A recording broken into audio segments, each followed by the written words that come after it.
원의 안쪽과 바깥쪽에 꼭 맞는 정육각형, 정사각형을 그린 것입니다. 두 정다각형의 둘레를 이용하여 표의 빈칸의 길이의 범위를 쓰시오. 원주는 이 원의 둘레 또는 원의 둘레의 길이를 뜻하는 말이죠. 그러면 이때 원주는요, 원 안에 그려진 정육각형의 둘레보다는 길고 원 밖에 그려진 정사각형의 둘레보다는 짧습니다.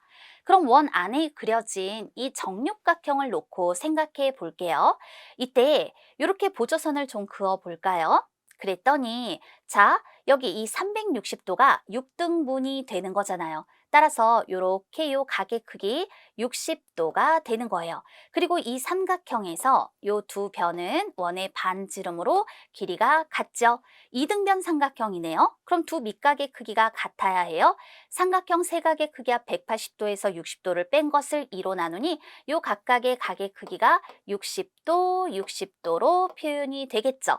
즉, 세 각의 크기가 모두 60도로 같으니까 이건 정삼각형이 되는 거예요. 따라서 정육각형 한 변의 길이는 원의 반지름과 같은 1cm가 되겠죠. 정육각형의 둘레는 1 곱하기 6으로 6cm, 정사각형의 한 변의 길이는 원의 지름과 같으니까 이때 둘레는 2 곱하기 4로 8cm가 되겠네요. 그러니 원주는 6cm와 8cm 사이라고 할 수 있죠. 그럼 원주 나누기 지름 그 값을 구해볼까요?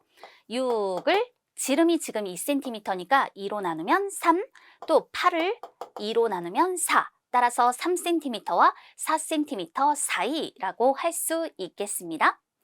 또 여기 이와 같은 그림이 또 주어져 있어요. 똑같은 원리예요. 그러면 이때 이 원의 반지름은 3.5cm가 되고요. 정육각형 한 변의 길이 3.5cm가 되겠죠. 그렇다면 이때 이 정육각형의 둘레는 어떻게 될까요? 3.5에다가 6을 곱해주면 되는 거잖아요. 그러니 21cm가 되겠고 원 밖에 그려진 이 정사각형의 둘레는 7, 4, 28, 21cm와 28cm 사이 이렇게 원주를 표현해 봤어요. 그럼 원주 나누기 지름이니까 21을 지름 7cm로 나눠주면 그럼 어떻게 되죠? 맞아요. 3cm와 그리고 또 28cm를 무엇으로 나눠요? 지름으로 나누는 거예요. 그러니까 4cm 사이 이와 같이 원주 나누기 지름의 값을 표현해 볼 수 있겠습니다. 똑같은 결과값이 나왔네요. 자, 이번에는요. 이렇게 생긴 그림에서 그럼 원의 반지름이 5cm인 거잖아요. 이럴 때 자, 요 정육각형의 한 변의 길이 역시 5cm가 되니까 정육각형의 둘레는 30cm죠.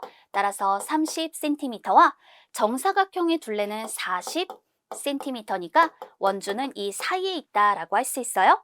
원주 나누기 지름이에요. 30을 10으로 나누자 그러면 3이 되는 거죠.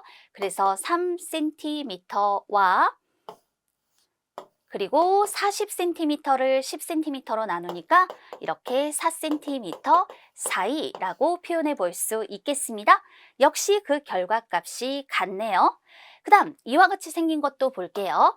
반지름이 6cm죠? 그럼 이게 정육각형의 한 변의 길이가 되는 거잖아요. 정육각형의 둘레는 66, 36cm가 되고 정사각형의 둘레는 48cm예요.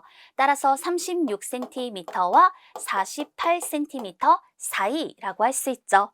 원주 나누기 지름 36을 12로 나누면 3이고 48을 12로 나누면 4니까 역시 3cm와 4cm 사이라고 할 수 있겠네요.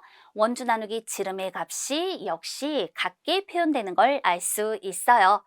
그래서 우리는 원주 나누기 지름, 모든 원에서 원주 나누기 지름의 값이 같거든요. 이것을 원주율이라고 해요. 율이라는 말이 들어가면 이건 비율을 뜻하는 거예요. 그러니까 기준양분에 비교하는 양. 기준양이 지름이고요. 원주가 비교하는 양이 된다라는 거죠.